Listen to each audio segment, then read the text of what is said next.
Hi, I'm John Kretschmer, sailing on Puget Sound aboard Fathom, a Passport 40 owned by Clyde and Carolyn. They're heading for the South Seas soon, and today we're going to talk about using a 4-spar spinnaker pole to set, to trim, and to douse a conventional symmetrical spinnaker. That's right, symmetrical spinnakers for cruising. They really do work. Most cruisers today carry and fly asymmetrical spinnakers. These are in essence oversized jibs and they're easier to handle. However, there are times you want to go dead downwind, especially when you're running in the trades. Heck, that's what we all dream about. In 17 Atlantic crossings, I'd say the majority of the time you spend running before the wind in light to moderate airs. Those are not great conditions for asymmetrical shoots, but they're perfect for symmetrical shoots. With your easy to deploy 4-spar spinnaker pole, setting a spinnaker, a conventional spinnaker, is not as difficult as most cruisers imagine, and the rewards offshore are worth it. The miles just roll away under your keel. Today we have Jack Christensen from North Sails to help us set the spinnaker aboard Fathom. Clyde's going to steer the boat and Carolyn's going to come up here and work the foredeck with Jack.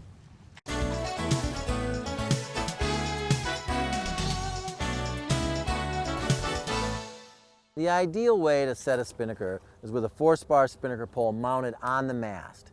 It easily slides down the track and lowers into position without much fuss. Step 1 is to attach the topping lift before you lower the pole and then to maneuver it into position.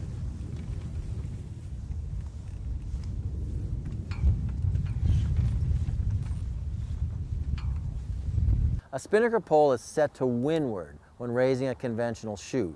3 lines control any spinnaker pole. You have the topping lift. The main spinnaker pole control line is the after guide. And you have a downhaul, which is also called a foreguide.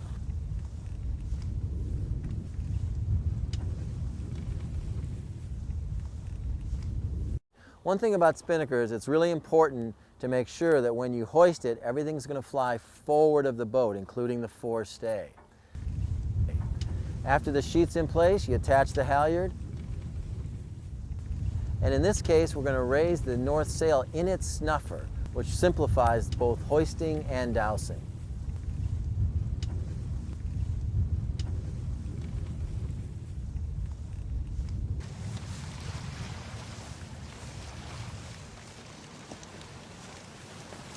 I'll go get the sheet.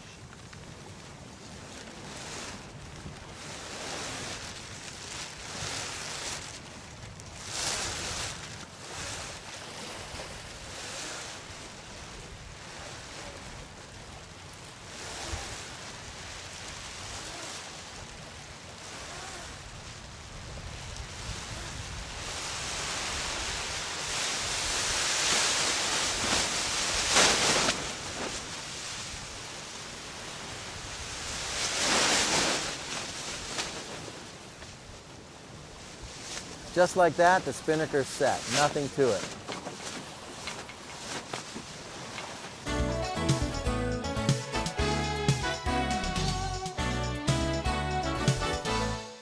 Now you need to trim ship. The first step is usually to trim the guy, the pole line. You want to bring the pole aft, so in effect square the spinnaker in front of the boat. You'll trim the sheet a little bit later. Remember, a symmetrical chute can fly directly in front of the boat, right off the bow. It just pulls you downwind like dogs before a sled. Squaring up the chute is my preferred way of setting up the spinnaker.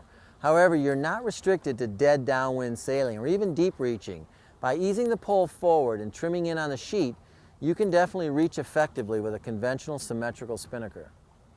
Most cruising boats find it convenient to set up the lead for the after guy amidships. You'll need a nice, clean, fair lead. Remember, chafe is your enemy at all points cruising.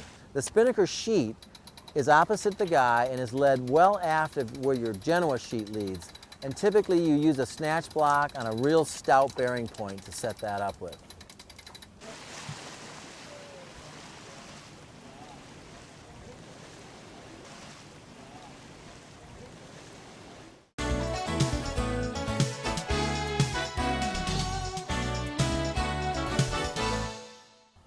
Getting the spinnaker down, back on deck, and in its bag is something that terrifies many cruisers. It doesn't have to be this way.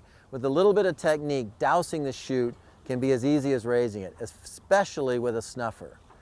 The technique I like is to ease the guy with the pole control line forward and sailing deeper downwind, which in effect collapses the spinnaker. At this point, as soon as the spinnaker loses its air, start pulling in on the snuffer control line and get a bite on the sail. Just like that, the sail will lose all its power. You'll bring the sail in, and once it's in its snuffer, you just drop the halyard and it comes right back on deck. There you go, Carolyn.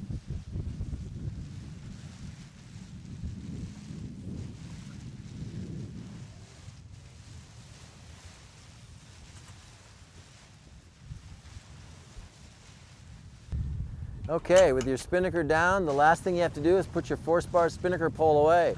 No problem, it stows easily up the mast.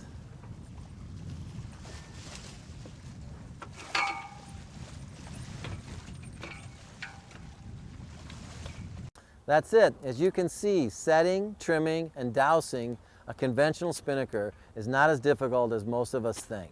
In fact, the conditions we had today were very typical of conditions the world over cruisers encounter. 10 to 12 knots true, less apparent. You need some muscle and horsepower to sail downwind. You don't want to use that engine. And a conventional chute is what you need to sail efficiently downwind. It's a skill and a technique that should be in every sailor's repertoire, and besides, it's a lot of fun.